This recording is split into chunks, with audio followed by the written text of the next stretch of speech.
Welcome to password. இது உங்களுக்கான key. இன்னைக்கு வீடியோவில் வாழ்க்கையில் நம்ம சந்திக்கிற பிரச்சனைகளுக்கும் அதற்கான தீர்வுகளுக்கும் இந்த கான்ஸ்டன்ட்டுக்கும் என்ன சம்பந்தம்ன்றதை பற்றி பார்க்க போகிறோம். கான்ஸ்டன்ட், வேரியபிள் எங்கேயும் கேள்விப்பட்ட மாதிரி இருக்கா? ஆமாம், நம்ம சின்ன வயசில் மேக்ஸில் படித்தது தான். மாறிலி அப்படின்னு தமிழில் சொல்லுவாங்க. இந்த கான்ஸ்டன்ட் அப்படின்னா மாறிலி, எப்பயுமே மாறாமல் கான்ஸ்டண்ட்டாக ஃபிக்ஸடாக இருக்கிறது. வேரியபிள்ஸ்னால் மாறி, கான்ஸ்டண்ட்டாக இல்லாமல் வேரி ஆகிட்டே இருக்கிறது வேரியபிள்ஸ். இப்போ மேக்ஸு, ஃபிசிக்ஸு, கெமிஸ்ட்ரி எதை எடுத்துக்கிட்டாலும் இந்த கான்ஸ்டன்ட் வந்து ஒரு முக்கியமான பெராமீட்டர். ஏன்னா ஒரு பிரச்சனையில் இந்த கான்ஸ்டன்ட் என்னன்றதை மட்டும் நம்ம கண்டுபிடிச்சிட்டோன்னா ரொம்ப ஈஸியாக அதனோட சொல்யூஷனை நம்மளால் கண்டுபிடிச்சிட முடியும். வாங்க அது இன்னும் டீட்டெயில்டாக பார்க்கலாம். எனக்கு இப்போ ஒரு பிரச்சனை இருக்குது. இப்போ இந்த வட்டம் தான் என்னோட பிரச்சனை. என்னோட பிரச்சனை சின்னதாக இருக்கலாம், இல்லை என்னோட பிரச்சனை பெருசாக இருக்கலாம். ஸோ என் பிரச்சனை எப்படி இருந்தாலும் இதில் எது மாறாமல் கான்ஸ்டண்ட்டாக இருக்குன்றதை மட்டும் நான் கண்டுபிடிச்சிட்டேன்னா இதற்கான தீர்வை நான் ரொம்ப ஈஸியாக கண்டுபிடிச்சிடுவேன். ஸோ இந்த வட்டத்தில் என்ன கான்ஸ்டண்ட்டாக இருக்குது? சின்னதாக இருந்தாலும் என்ன, பெருசாக இருந்தாலும் சரி, என்ன கான்ஸ்டண்ட்டாக இருக்குது?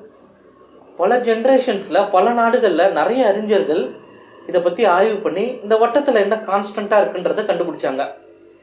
நீங்கள் எந்த சர்க்கிள் எடுத்துக்கிட்டாலும் எவ்வளோ சின்னதாக இருந்தாலும் சரி, எவ்வளோ பெருசாக இருந்தாலும் சரி, அதோட சுற்றளவு, அதாவது சர்க்கம்ஃபரன்ஸ், அதோட விட்டத்தை மாதிரி 3.14 டைம்ஸ் இருக்கும். ஸோ இந்த கான்ஸ்டண்ட்டை கண்டுபிடிச்சதுக்கப்புறம் இந்த வட்டத்தில் என்ன பிரச்சனை இருந்தாலும் என்னால் அதெல்லாம் தீர்த்திட முடியும். ஸோ இந்த 3.14 இல்லைனா 22/7 இதை தான் பையின்னு நேம் பண்ணாங்க. இதுதான் சர்க்கிளோட கான்ஸ்டன்ட்.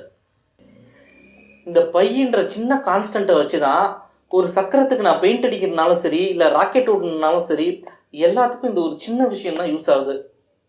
இந்த கான்ஸ்டன்ட் வந்து நேச்சுரல் சயின்ஸ் மட்டும் இல்லாமல் சோஷியல் சயின்ஸில் நிறைய அப்ளிகேஷன் இருக்குது. இப்போ உங்களுக்கு ஒரு பிரச்சனை இருக்குது, ஒரு பணப்பிரச்சனையாக இருக்கலாம், ரிலேஷன்ஷிப் இஷ்யூஸாக இருக்கலாம். ஸோ என்ன பிரச்சனையாக இருந்தாலும் உங்கள் லைஃப்பில் என்ன கான்ஸ்டண்ட்டாக இருக்குதுன்னு அப்சர்வ் பண்ணுங்கள். அதாவது உங்களோட ஹேபிட்ஸு. அதே மாதிரி நீங்கள் சக்ஸஸ்ன்னு சொல்லிட்டு எதை பார்க்குறீங்க? உங்களோட லைஃப்பில் நீங்கள் சக்ஸஸ் ஆனவங்களா யாரை பார்க்குறீங்க? அவங்களோட லைஃப்பில் என்ன கான்ஸ்டண்ட்டாக இருக்குன்றதை அப்சர்வ் பண்ணுங்கள். ஸோ அவங்களோட கான்ஸ்டண்ட்டை உங்களோட கான்ஸ்டண்ட்டை வச்சு ரீப்ளேஸ் பண்ணுங்கள். கண்டிப்பாக உங்களால் அதே சக்ஸஸை ரீச் பண்ண முடியும். ரிச்சர்ட் சென்ஜான் என்றவர் கிட்டத்தட்ட 7 வருஷம் டைம் ஸ்பெண்ட் பண்ணி பில்கேட்ஸ் மாதிரி சக்ஸஸ்ஃபுல்லான கிட்டத்தட்ட 500 பேரை இன்டர்வியூ பண்ணியிருக்காரு. இவங்களுக்குள்ள இருந்த ஒற்றுமைகள் என்ன, இவங்க சக்ஸஸ் ஆனதுக்கான கான்ஸ்டன்ட் என்னன்றதை தன்னோட டெட் வீடியோவில் சொல்லியிருக்காரு. டிஸ்கிரிப்ஷனில் லிங்க் கொடுத்துருக்குறேன்.